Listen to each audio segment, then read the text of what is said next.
The mission nobody wanted. The sky was dark, filled with smoke and fire. Ash fell like black snow over the broken land. Somewhere far in the distance, something exploded, shaking the ground. But Jace Carter didn't stop walking. He moved fast through the ruins, holding his rifle close. His boots crunched over glass and broken metal. He was alone. No backup, no help, and no way out. Jace wasn't supposed to be here.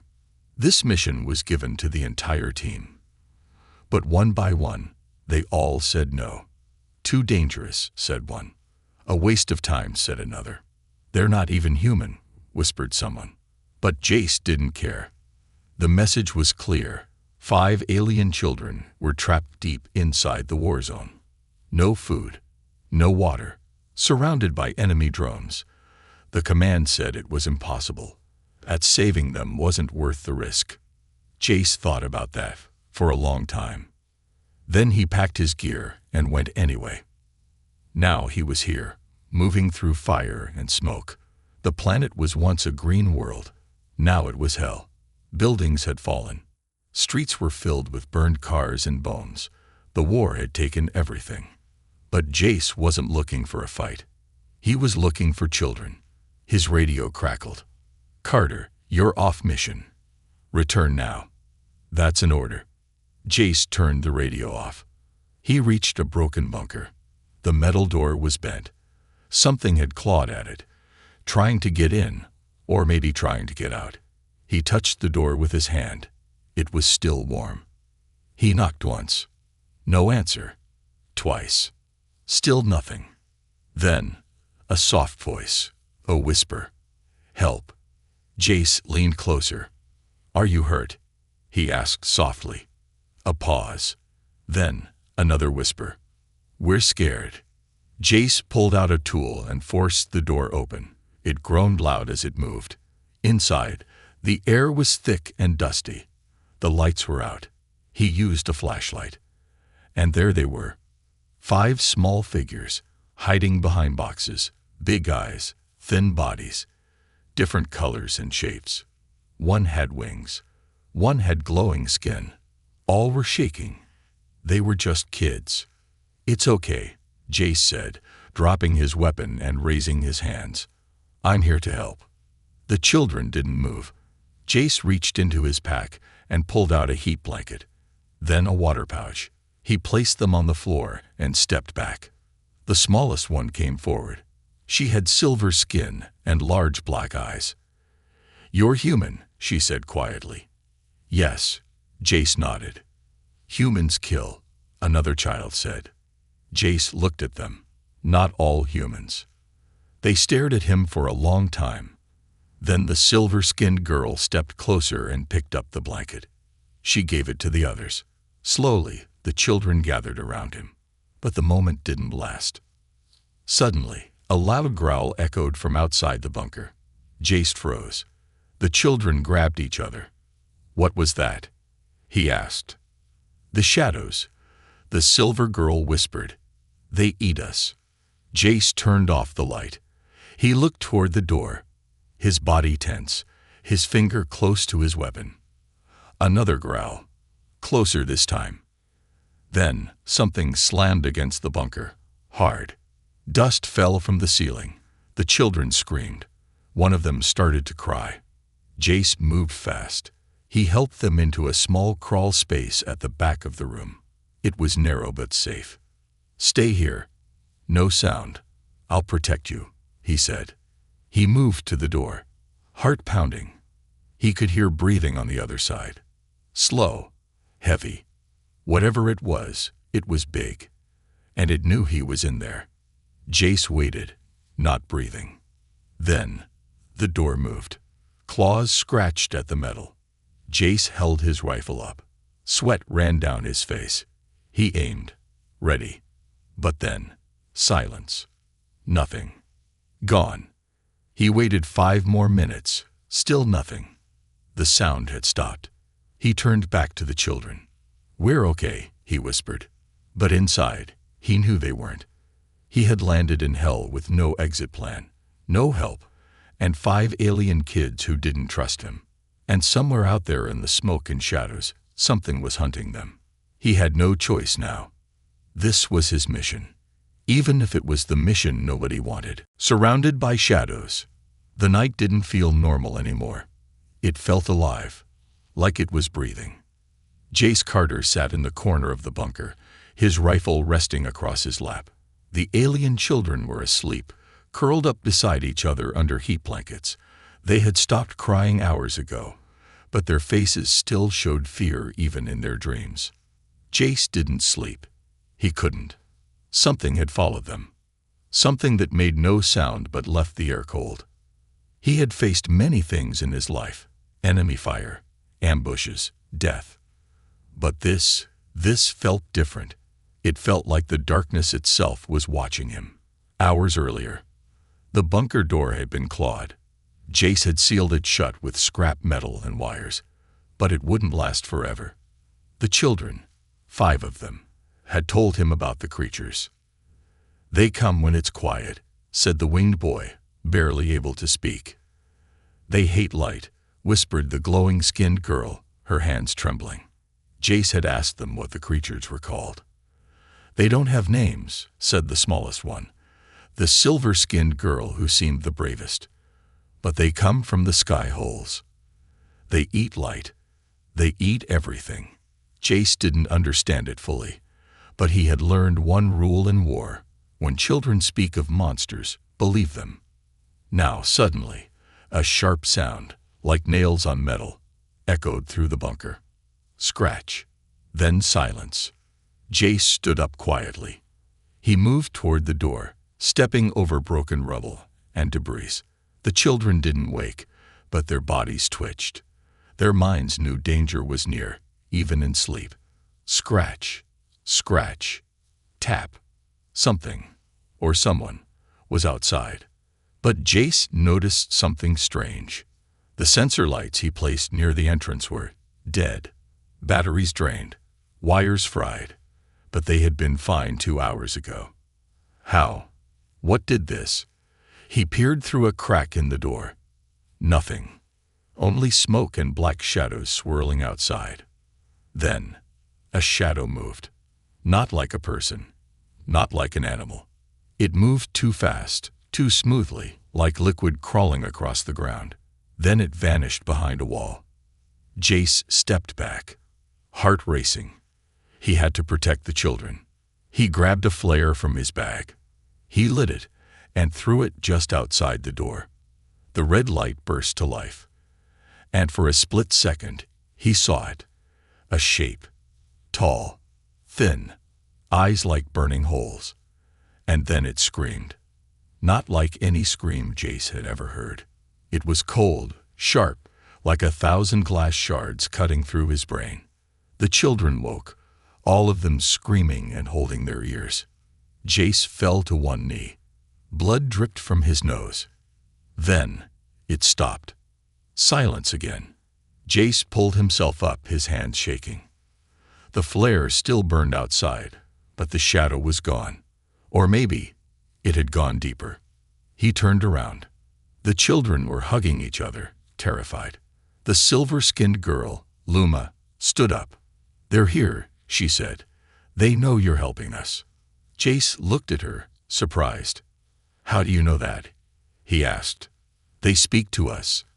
In our minds," she whispered. "They want to hurt you, because you're human." Flashback. Earth War. A memory hit Jace like a punch. Years ago, on Earth, a failed mission. His team was supposed to rescue civilians from a burning village, but they arrived late. Too late. His daughter had been there, helping as a field medic. She didn't survive. The government said it was a mistake. Fog of war, they called it. But Jace knew better. They didn't care. That day, something inside him broke. He left Earth's army, joined the Galactic Peace Corps instead. He told himself he wouldn't lose anyone again, especially not innocent lives, especially not children. Back to present. Jace checked his gear. 2 more flares, 1 energy pack, limited food. He needed to move the children, The bunker was no longer safe. But where? Is there another shelter?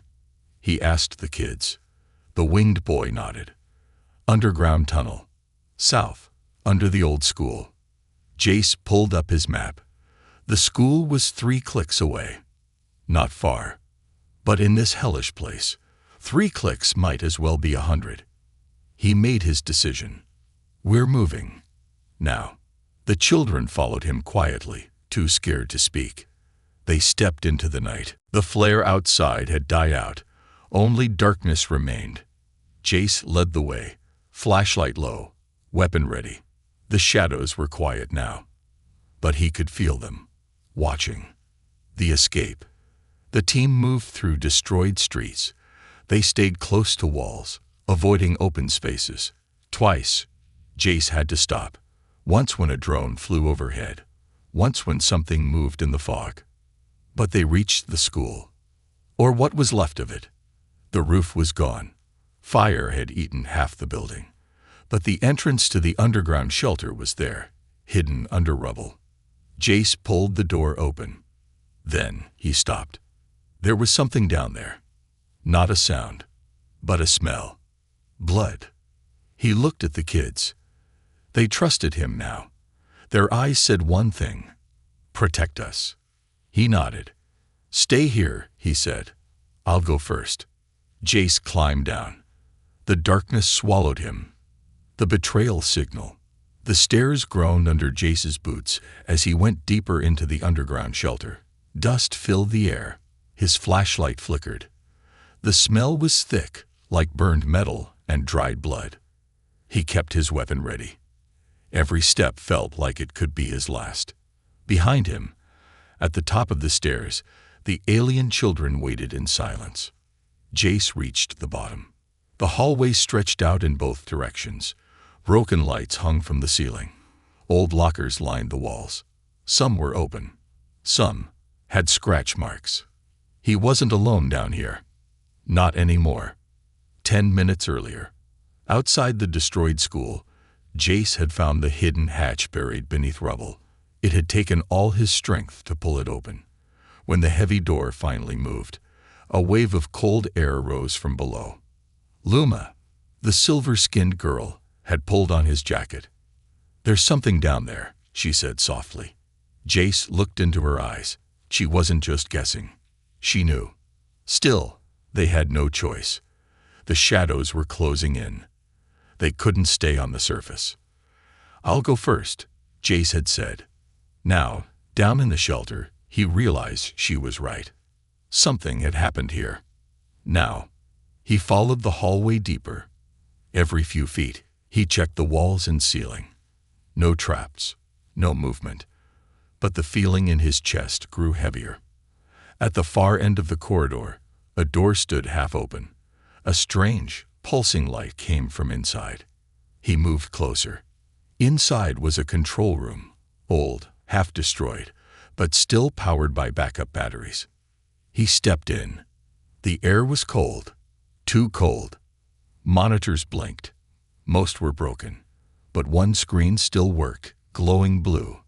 It showed a live feed of him, of Jace. His heart stopped.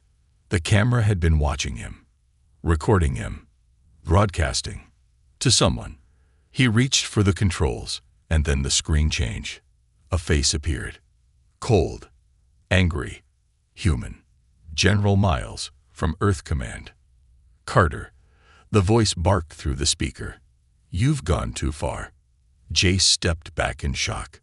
General, you disobeyed direct orders, the voice continued. You interfered with classified species. You endangered the peace agreement. You will be court-martialed. Jace stared at the screen. You knew, he asked quietly. You knew the children were alive, and you left them. They are not our responsibility. Miles snapped. Your job was to confirm if any valuable intel was left on the planet. That's it. Jace clenched his fists. They're kids. They're aliens, the general growled. Do you understand how dangerous this situation is? Do you know how many deals we've made to keep the war cold? Then, The screen glitched again. This time, another image appeared. A red countdown timer. 07, 15, 07, 14. Jace's breath caught in his throat. "What is this?" he asked. The general didn't answer right away. Then he spoke, cold and final. "A cleanup strike." Jace stared in disbelief. "You're going to bomb the entire zone, with the children still here." "They are not a factor," Miles said. "You are expendable." The screen went dark. "The clock is ticking." Jace slammed his fist against the console. Sparks flew.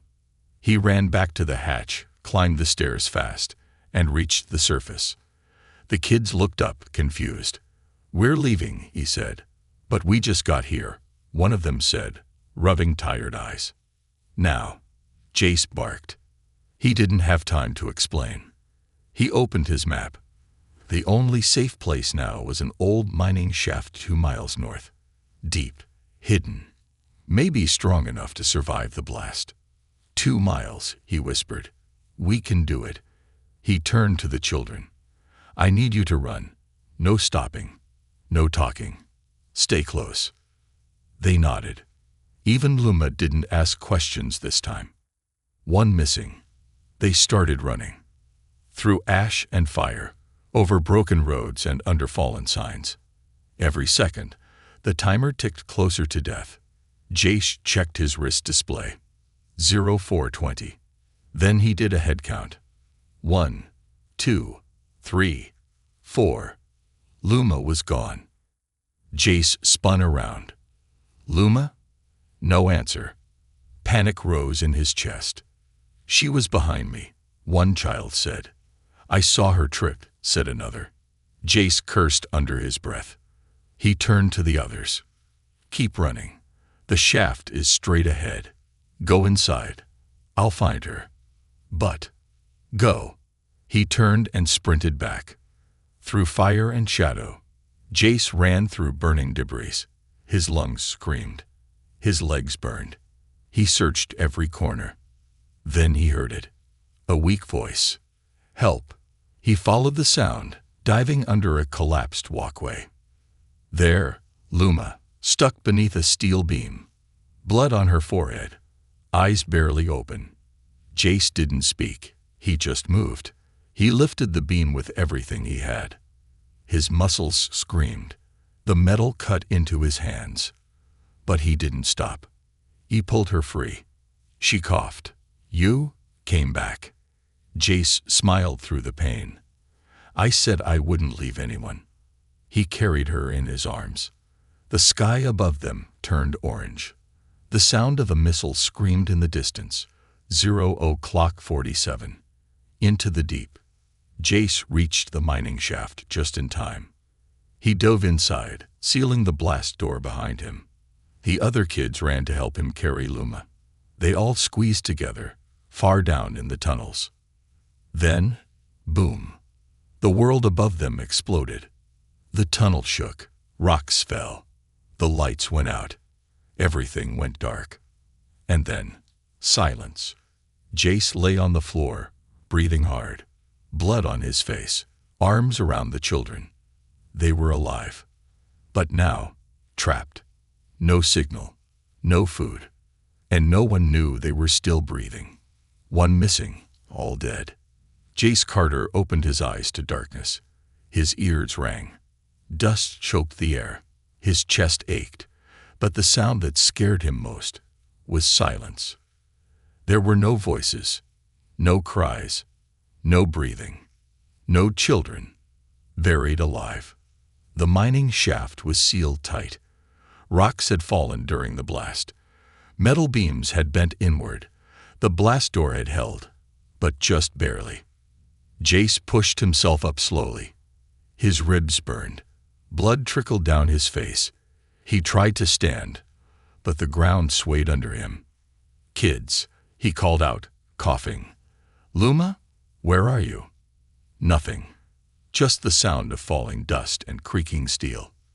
Then, finally, a weak voice. "I'm here." Another. "Me too." A small cough. And then, a scream. "Where's Rollo?" Jace's eyes snapped wide. The winged boy. Gone. The search begins. The flashlight on Jace's wrist still worked, barely. He scanned the tunnel. 3 children were with him. Luma, the glowing-skinned girl, and the small silent boy who never spoke. But Rollo, the winged one, was missing. He checked the collapsed rocks. And then he saw it. A small tunnel, half-crushed, leading deeper underground. "Stay here," Jace said.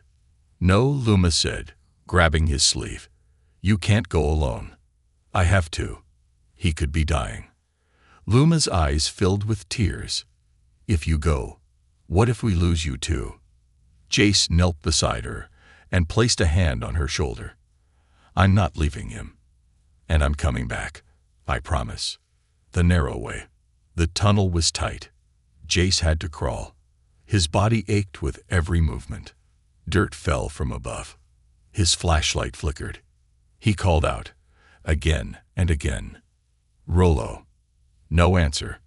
But then a soft thump. A sound. He crawled faster. Then he saw it, a wing sticking out from under a large pipe. Jace reached him. The boy was breathing, but barely. His leg was crushed under metal, and one wing was broken. His eyes opened slowly. "I couldn't keep up." "You're okay now," Jace whispered. "I've got you." But as Jace tried to lift the pipe, it wouldn't move. And worse, the tunnel above started to crack. If he pulled too hard, everything would fall. The hardest choice. Jace looked into the boy's eyes. "You have to trust me," he said. The boy nodded weakly. Jace grabbed a piece of his own armor. He used it to brace the pipe. Then, inch by inch, he pulled the boy free. The tunnel groaned. Rocks shifted. And then, collapse. Jace threw his body over Rollo and shielded him with his back. The tunnel crashed down. Pain exploded in Jace's side. But when the dust cleared, they were still alive. Jace coughed, pushing off the rocks. His arm was bleeding. His armor was dented. But the boy was alive. "You did it," Rollo whispered. Jace smiled. "I told you. I don't leave anyone behind." Reunion. Jace carried Rollo back to the main chamber. When the others saw them, they ran forward crying. Luma hugged Rollo tight. "I thought he was gone." Jace set him down gently and pulled out his last med patch. He wrapped it around Rollo's leg and gave him a small injection. "It'll help with the pain." Then, finally, Jace sat down. His whole body hurt, and he still hadn't told them the worst part. Running out of time. They had no food, no clean water, and the oxygen was getting low. The tunnels had no working fans, and the emergency filters were dead. If they stayed down here much longer, they'd all stop breathing. Jace checked his gear. 1 oxygen cell left, small and weak. He looked at the children, then at the cell. He knew what he had to do. He plugged the cell into the filter system and turned it on. It wouldn't last long, but it would keep the kids alive a little longer. Luma saw him do it. "You didn't keep any for yourself," she whispered. Jace just smiled. "You're more important." The message. Jace walked to a broken console at the back of the room. He connected his transmitter and began recording. He didn't know if anyone would hear it, but he had to try. He pressed record. "This is Sergeant Jace Carter of the Galactic Peace Corps. If anyone finds this message, know that I died protecting 5 alien children. They are innocent. They deserve to live." He paused. "I came to this planet alone. Not because I was brave, but because no one else would. I couldn't watch another life be lost while I stood by." He looked at the children. "They became my family, and I'd do it all again." He stopped the recording and sent the signal. Even if it never reached anyone, at least the truth was out there. A faint hope. As the hours passed, the children huddled close to stay warm. Jace sat nearby, his back against the wall, drifting in and out of sleep. He had lost too much blood. He could barely keep his eyes open. But then, a noise, a faint tapping. It came again. Tap, tap, tap. Luma stood up. That's not falling rocks. Jace opened his eyes. The tapping grew louder. It was coming from the other side of the wall. Then, a voice. Muffled. Robotic. Rescue unit. Responding to distress beacon. Is anyone alive? The children screamed with joy. Jace smiled. Then his head fell back, and everything went dark. Buried in silence, Jace Carter didn't hear the rescue team's voice. He didn't hear the children cheering. He didn't even feel his own body collapse. He was floating, somewhere dark and quiet, a space where pain didn't exist, a space where no war, no duty, and no sorrow could follow. For the first time in years, he felt peace. But peace didn't last long, because in the distance, he heard something faint. A voice. Soft, broken, familiar. Jace, please don't die. Inside the silence, Jace stood in a field. Green grass, a bright sky, birds flying in peace. It looked like Earth, but not the Earth he had left behind. It was the Earth of his memories. And standing ahead of him was his daughter. Her hair moved in the breeze. Her smile was the one he remembered every day.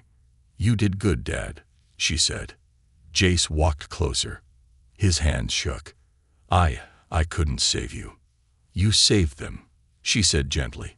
"That matters too." Tears filled his eyes. "But I'm not done. They still need me." She stepped back and pointed. A door of light appeared behind her. "They're calling you. Listen." Jace turned. The silence cracked. Back in the tunnel. His skin is cold. Luma cried, pressing her small hands to Jace's face. "He's not breathing right," whispered the glowing girl. Rollo limped closer. "What do we do?" The rescue voice had gone quiet. Whoever was out there didn't know the children couldn't reach the door. It was buried under rubble again from a second collapse. They were trapped. And now, Jace was dying. Luma checked his pulse. It was slow, weak. She looked at the oxygen tube, empty. "No more air," she whispered. Then she stood. Her voice shook, but her eyes burned. "We're not letting him die." The fight for Jace. The children split up. Rollo and the silent boy searched through broken crates and tech boxes.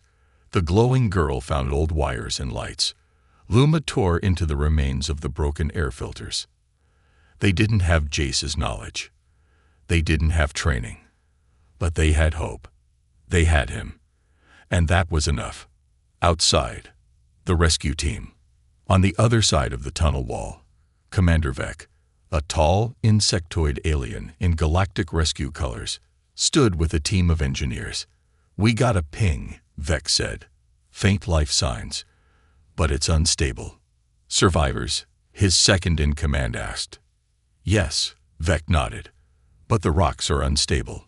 If we drill, we risk burying them deeper." He stared at the readings. One signal pulsed slowly, very slowly.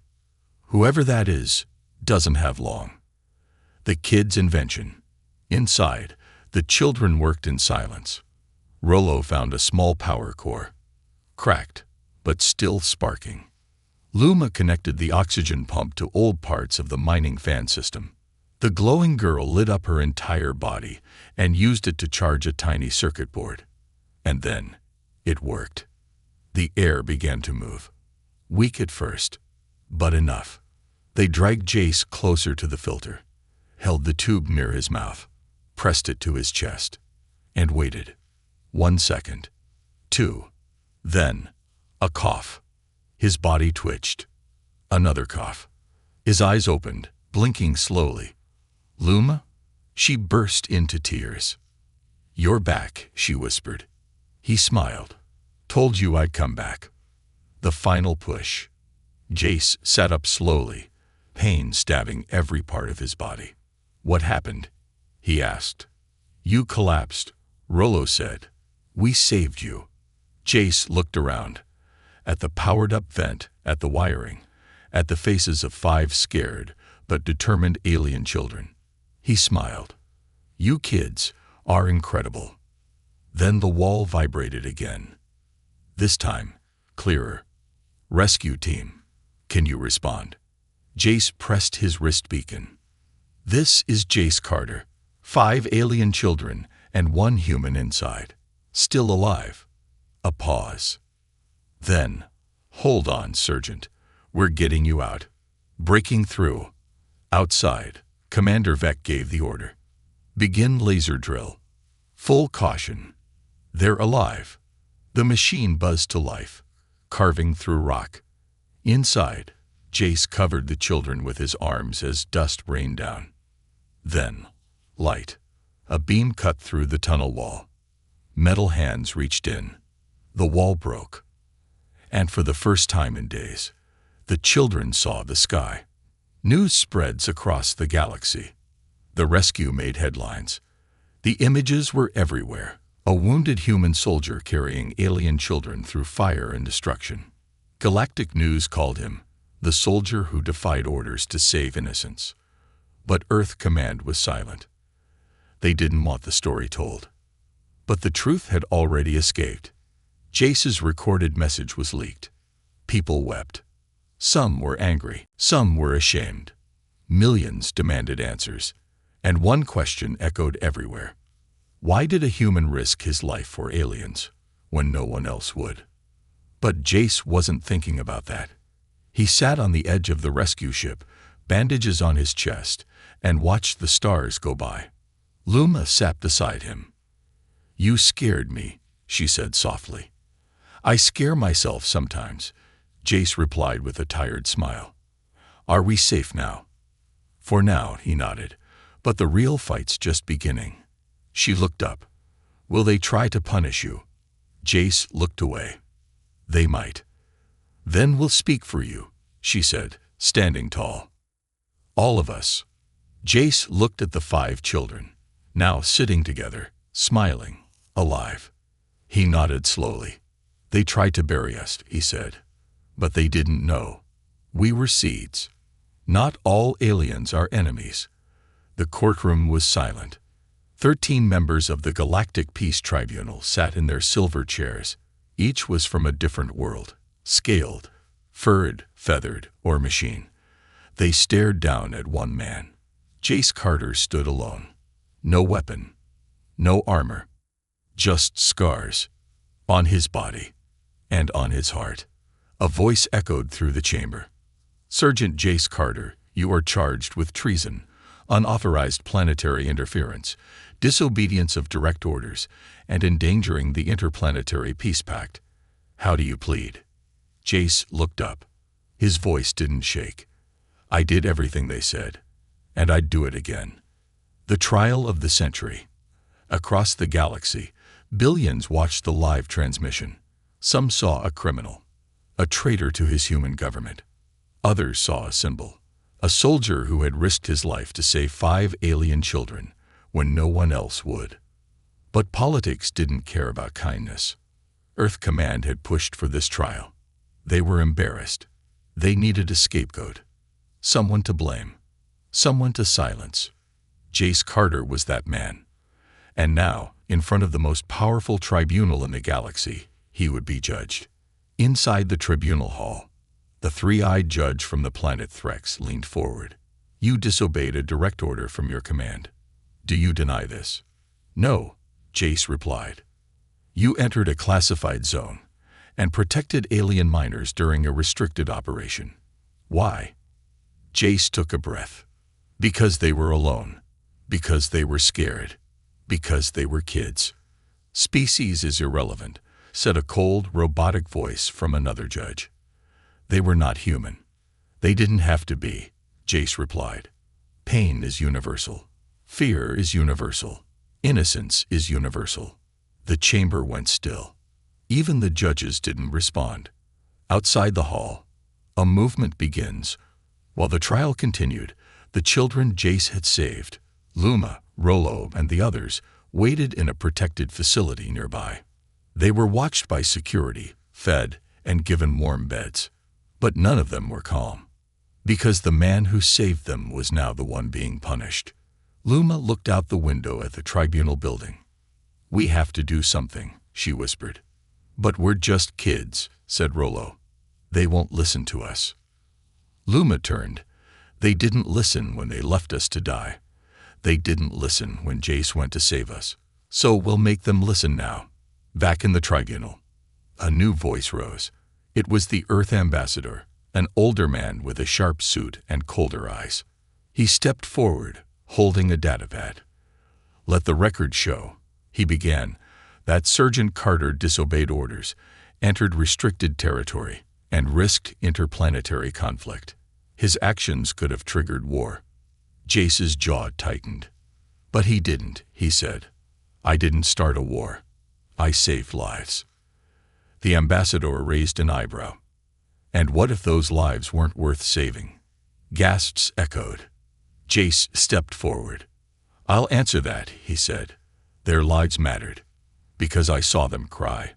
I saw them bleed, and I saw them hold each other in the dark, praying for someone to come. That someone was me." He looked directly into the camera. "I was the only one who showed up." The door opens. Suddenly, the back doors to the chamber creaked open. The guards turned. Everyone looked. 5 small figures entered, the alien children, dressed in formal clothes, escorted by a quiet group of galactic advocates. Luma walked up to the tribunal platform. "I have something to say," she said loudly. The head judge leaned forward. "This is highly irregular." But the crowd outside cheered. Across the galaxy, social media exploded. #LethamSpeak. #Jace the Protector. #Children First. Luma's speech. She stood tall, even though she was barely shoulder height to the judges. "You want to punish Jace Carter," she said, "but you didn't see what he did." She turned to the crowd, to the cameras. "We were left to die. Your governments abandoned us. No one came." She pointed at Jace. "Except him. He shared his food with us, gave us warmth, laughed when we were scared, and cried when we cried. He gave us his last breath of air." The crowd listened in complete silence. "He didn't see monsters. He saw children." She looked at the Earth Ambassador. "And you call that treason?" The verdict stalls. The tribunal called for a recess. Outside, the building was surrounded by peaceful protests, aliens and humans holding signs, chanting, "Jace Carter saved the future. Protect the Protector. Not all heroes obey orders." Inside, the judges argued. Some wanted to punish him, to keep the system intact. Others wanted to honor him, to show the galaxy that compassion was greater than command. Finally, after hours, they returned. The head judge stood. "The court has reached a decision. The judgment. Sergeant Jace Carter." Jace stood, face calm. "You disobeyed orders. You crossed lines. But you did so to protect innocent life." She paused. "And in doing so, you reminded this galaxy that peace must be more than papers and promises. It must be action. It must be courage." She looked at the children beside him. "Your actions will not be punished." The courtroom erupted in gasps and cheers. "You are hereby cleared of all charges," the judge continued, "and promoted to Galactic Guardian, a protector of displaced young lives, regardless of origin." Jace blinked. He hadn't expected this. But then, Luma ran to him and hugged him tight. "You're free," she whispered. "No," Jace smiled. "We are." A new path. After the trial, reporters flooded him with questions. "What will you do now? Will you return to Earth? Are you starting a foundation?" Jace said only one thing. "I'm going to find the forgotten kids, the ones no one wants to save, and I'm bringing them home." The galaxy's hero. The war memorial on Zetha Prime had never seen a crowd this big. Thousands gathered under a violet sky, with candles glowing like stars. Alien children of all kinds stood holding signs. Parents cried. Soldiers stood still in silence. Flags from 100 worlds waved together in the wind. And at the center of it all, a statue was being raised. It was not a general. It was not a king. It was a man in torn armor, holding the wounded alien child in one arm and a broken helmet in the other. Jace Carter, the man who disobeyed orders and reminded the galaxy what it meant to be human. 3 months later, the universe didn't stop for heroes. After the trial, Jace was cleared of all charges. He was given a medal, a title, a ceremony. But he didn't stay for the celebrations. Instead, he disappeared. The children had gone with him. Rolo, Luma, and the others had refused to be separated. We're a family now, Luma had said. We stay together. So Jace made a choice. He didn't return to Earth. He didn't retire. He began something new. The Foundation. One life, all lives. On the abandoned moon of Renesate, Jace built his own outpost. Not a military base, not a prison. A home. With help from alien engineers, volunteers, and silent donors, they turned an old mining station into a safe place for forgotten children, orphans of war, refugees of ruined planets, runaways from slavery rings. They called it Haven 1. Simple name, big mission. Jace didn't wear medals there. He wore a toolbox. He built beds, fixed water systems, taught kids how to read and fly drones. He told bedtime stories, cooked simple food, and every night he whispered the same line before lights out. You are safe. You are loved. You are not alone. But peace doesn't last forever. While Haven 1 grew, trouble stirred elsewhere. Some governments weren't happy. They didn't like a human saving alien children. It made them look heartless. Some pirates wanted revenge. They had once sold those same kids on black markets. And Earth Command, they still wanted Jace to disappear quietly. They couldn't risk him becoming a symbol. But it was too late, because in marketplaces across the galaxy, kids wore shirts with his face. Ships were renamed after him, and a new law was passed by the Galactic Council, the Carter Protocol, demanding all governments provide immediate aid to children caught in war zones, no matter the species. Meanwhile, on Haven 1, Jace knelt beside a broken water pipe. Sparks flew as he tightened a bolt. Behind him, Luma walked up, now wearing her own flight vest. Water's fixed on level 2, she said proudly. Jace wiped his forehead. That makes you better than me. I learned from the best, she smirked. Then her face turned serious.